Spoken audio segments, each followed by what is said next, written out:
Hi friends, இன்றைக்கி வீடியோவில் நம்ம ஒரு சூப்பரான டேஸ்ட்டில் சேமியா பால் பாயாசம் ரெசிபி தாங்க பார்க்க போகிறோம். ரொம்ப ஈஸியாக சட்டுன்னு செஞ்சிடலாம்.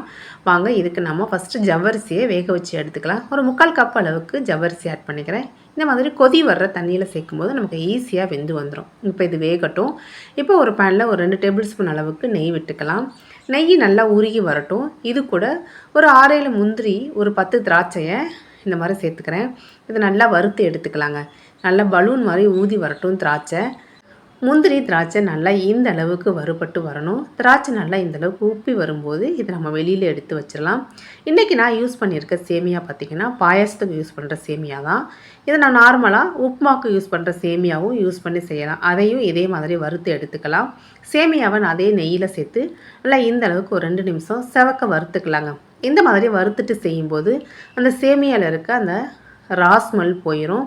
ஃப்ளேவரும் நமக்கு நல்லாயிருக்கும். நெய்யில் வறுத்து செய்கிறதுனால சாப்பிட்றதுக்கு நல்லா டேஸ்ட்டாக இருக்கும். நல்லா இந்த அளவுக்கு செவக்க வறுத்ததுக்கப்புறம் நல்லா இதை மூழ்கிற அளவுக்கு தண்ணி ஊற்றி இதை வேக வச்சு எடுத்துக்கலாம். தண்ணி சேர்த்து இதை நல்லா கலந்து விட்டுறலாம். ஹை ஃப்ளேமில் வச்சு சேமியா ஒரு 10 நிமிஷத்துலேயே ஈஸியாக வெந்து வந்துடும். இது ஆல்ரெடி நம்ம வறுக்க வேற செஞ்சுருக்கோம், அதனால் சீக்கிரமாகவே வெந்து வந்துடும். இது சாஃப்டாக வெந்து வரட்டும். பாருங்கள், இப்போ நமக்கு சேமியா நல்லா வெந்து வந்துடுச்சு. வெந்ததுக்கப்புறம் இது கூட தேவையான அளவு சுகர் ஆட் பண்ணிக்கலாம்.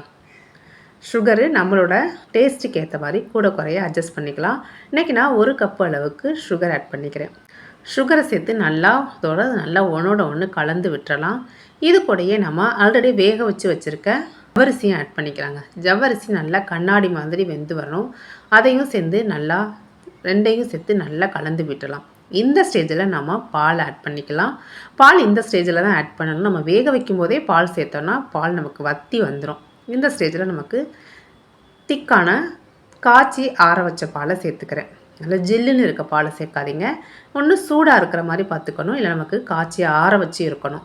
இது கூட நான் கொஞ்சமாக ஏலக்காய் தூள், நம்ம ஆல்ரெடி வறுத்து வச்சுருக்க முந்திரி திராட்சையும் உள்ளே சேர்த்துக்கலாங்க. ஒரு 2 டேபிள் ஸ்பூன் அளவுக்கு தேங்காய் துருவல் ஆட் பண்ணுங்கள். தேங்காய் துருவல் சேர்க்கும் போது நமக்கு டேஸ்ட்டு இன்னும் நல்லாயிருக்கும். இது கூடயே ஒரு 2 பிஞ்ச் அளவுக்கு சால்ட் ஆட் பண்ணி நல்லா கலந்து விட்டுறலாம். நல்லா இந்த மாதிரி ஒன்றோட ஒன்று கலந்து விட்டுறலாங்க. அடுப்பை மீடியம் ஃப்ளேமில் வச்சு ஒரு கொதி வந்தோடனே நம்ம இறக்கிடலாம். ரொம்ப அதிக நேரம் கொதிக்க விட வேணாம். பாருங்கள், நம்மளோட பால் பாயாசம் சூப்பராக ரெடியாகி வந்துருச்சுங்க. இந்த சேமியா ஜவ்வரிசி வேக வச்சு எடுத்தாலே போதும், ஈஸியாக சட்டுன்னு செஞ்சு முடிச்சிடலாம். ஃபெஸ்டிவல் டைமிங்கில் கண்டிப்பாக இந்த பால் பாயாச ரெசிப்பியை ட்ரை பண்ணி பாருங்கள். டேஸ்ட்டும் சூப்பராக இருக்குங்க. இந்த வீடியோ பிடிச்சிருந்துச்சுன்னா லைக் பண்ணி ஷேர் பண்ணுங்கள் ஃப்ரெண்ட்ஸ். தேங்க்ஸ் ஃபார் வாட்சிங்.